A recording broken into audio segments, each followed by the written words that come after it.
Plus x by x y, तो number of days जो होता है इसका उल्टा होता है, मतलब क्या हो जाएगा x y by y plus x, इस तरह से ये आंसर होता है इसका, ठीक ना।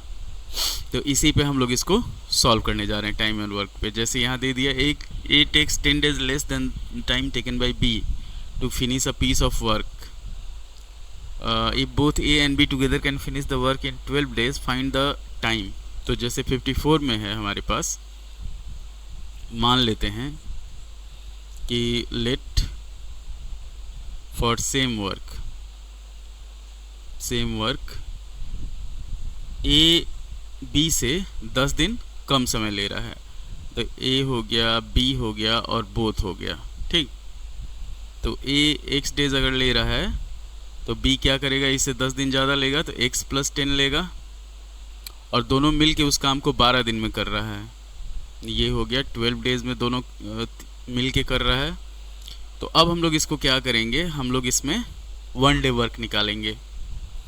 तो यहाँ पे लिखेंगे 1 day वर्क जो होगा, ए का हो जाएगा 1/x, बी का हो जाएगा 1/x प्लस 10, और दोनों मिला के 1/12। यही मेन खेल होता है हमारे पास, दोनों को जोड़ के। अगर अकॉर्डिंग टू क्वेश्चन हम लोग लेके चलते हैं तो 1/x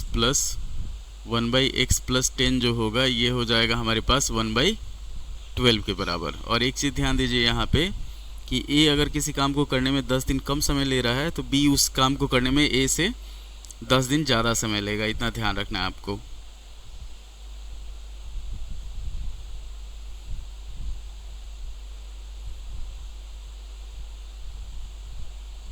बुझे? तो यहाँ पे हम लोग इसको सॉल्व करते हैं, इसी इक्वेशन को। ये हो जाएगा हमारे पास एक्स स्क्वायर प्लस 10x, और ये x plus 10 plus x is equal to 1/12 हो जाएगा। जब सॉल्व किया जाएगा इसको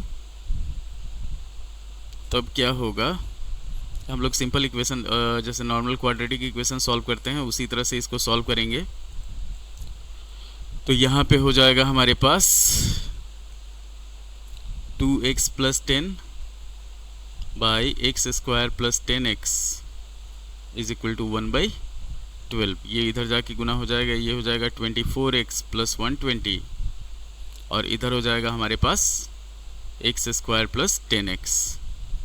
अब इसका इक्वेशन फॉर्म होगा तो ये हो जाएगा एक्स स्क्वायर माइनस 14x, 24 उधर जाके माइनस हो जाएगा, और minus 120 is equal to 0। So factorise किया जाएगा इसको, तो ये होगा x square minus 20x plus 6x फिर minus 120 is equal to 0। x common लेंगे तो ये आएगा x माइनस 20, और हम लोग 6 कॉमन ले लेंगे तो ये आ जाएगा x minus 20 is equal to 0। तो x माइनस 20 और ये हो जाएगा x plus 6 is equal to 0। तो यहाँ पे x का जो वैल्यू होगा वो 20 होगा। तो a और b दोनों का हम लोग को निकालना था, a और b। a का आया 20 days, b से 10 दिन ज़्यादा समय लगा रहा है तो ये हो जाएगा 30 days। एकदम सिंपल प्रोसेस लेके हम लोग चले हैं, ये आराम से हो गया है, इतना ध्यान रखिएगा।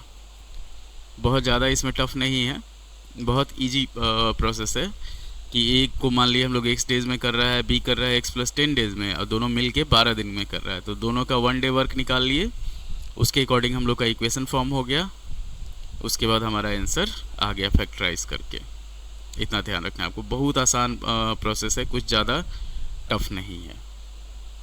अब हम लोग बढ़ते हैं 55 नंबर पे।